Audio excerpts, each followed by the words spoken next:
Spoiler alert! This week we're doing a straight up movie review on Anne Hathaway's 2017 flick, Colossal.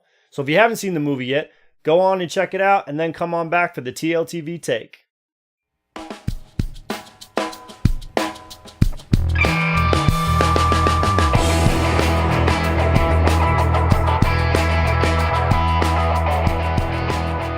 Hey everybody, welcome back to TLTV. My name is Tyler, and this week we're going to be doing a straight up movie review on the 2017 flick Colossal, starring Anne Hathaway, Jason Sudeikis, Tim Blake Nelson, and that guy who kidnapped Hermione Granger. You know, Beast. No, not that Beast. The other Beast. Dan Stevens. Whatever. Anyways, so the movie follows Gloria, played by Anne Hathaway, who's a party girl slash alcoholic who gets kicked out of her boyfriend's place, Beastie Boy. No, not those Beastie Boys. Focus. Anyways, she moves back home and crashes in her parents' empty house that's either for sale, on the market, or they just leave it completely empty for whatever reason. But regardless, there's not a single piece of furniture in the entire house. Essentially, she's trying to figure out her life and what she wants. In doing so, she runs into her childhood friend Oscar, played by Jason Sudeikis, who helps her out by lending her some furniture, a futon to sleep on since she's crashing on an air mattress, and offers her a job at a waitress in his bar that he owns. Great place for an alcoholic, right? After an all-night drinking session with old friends at the bar, she calls Beastie Boy, don't do it, while she's walking home through a playground. When she gets home, she passes out and wakes up hours later to news that a giant monster has terrorized Seoul in South Korea on the other end of the planet. Watching the news coverage over the next few days of this monster, she comes to realize that it does something kind of out of the ordinary that only she picks up on. It scratches the top of its head, which is a nervous tic that she has that she did while she was walking through the playground. So she starts to put two and two together and goes back to the playground at that exact time to test out her theory. Turns out, her and this monster are more connected than she could have possibly imagined. Basically, she is the monster. She steps onto the playground, the monster shows up in Seoul, South Korea. So whatever she does in the playground, the monster does in Seoul. She shows this to her hometown friends, and this is where shit gets weird. Oscar enters the playground when she trips and falls and hits her head and knocks herself unconscious. When she wakes up, turns out that the monster is not the only thing causing Korea problems. When Oscar enters the playground, a giant robot shows up. So when Gloria falls down, she knocks herself unconscious, but the monster also falls down in Seoul and destroys a bunch of buildings, killing a whole mess of people.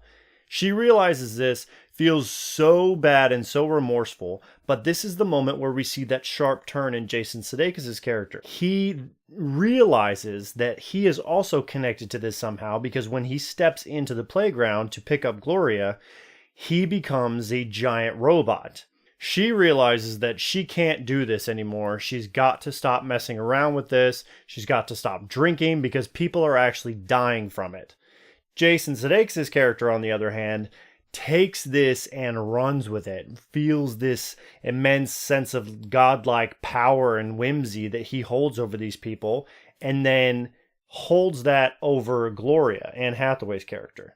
He forces her to stay in her hometown and in her miserable life because she was the big shot that moved to New York City, and he stayed here and dealt with small town life and just hated himself and hated his life. It's like this weird shift. It's like two personalities in a movie that's not about multiple personalities. It doesn't make sense. I just think that Jason Sudeikis was miscast in this role, and that the role itself was not written very well, because you've got this smiley, happy neighbor, childhood friend who's trying to help her out, and then all of a sudden he switches on a dime and he's this manipulative psycho who's holding the lives of, thousands of people hostage to keep her miserable because he hates himself. So the way that Sudeikis' character was portrayed, it wasn't the fact that he switched on a dime and that was how the story went and how it was supposed to go, and that was the focus of the story. It felt very alien, that switch. There was nothing that supported it within the story, within the writing, within the backstory of the character even.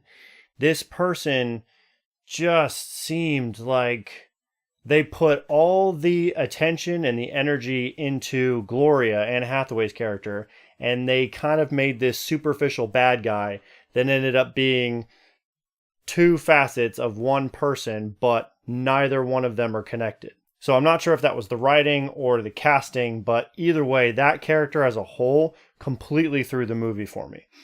Anne Hathaway did a fantastic job. She was funny, she was likable, but you also felt bad for her that she was in this self-destructive party mode, struggling alcoholic, trying to figure herself out. I still think the movie is worth a watch, so I'm going to give it 80% on the TLTV scale. So check it out, see for yourself. This could just be me, but I want to see what you guys think. Thanks again for watching. Go ahead and like, comment, and share this video with your friends. Also, if you're watching this on YouTube, go ahead and subscribe and tick that little bell so you can get notified for future episodes. But if you're watching this on Facebook, go ahead and hit that like button so you can stay up to date on episodes that way. You can also follow me on social media at Tyler J. Lamar or on the Stardust app at TLTV for my reactions to the latest movies, TV episodes, and trailer releases. There's been a lot of good stuff out there lately, so I recommend checking it out. Thanks again for watching. See you next week.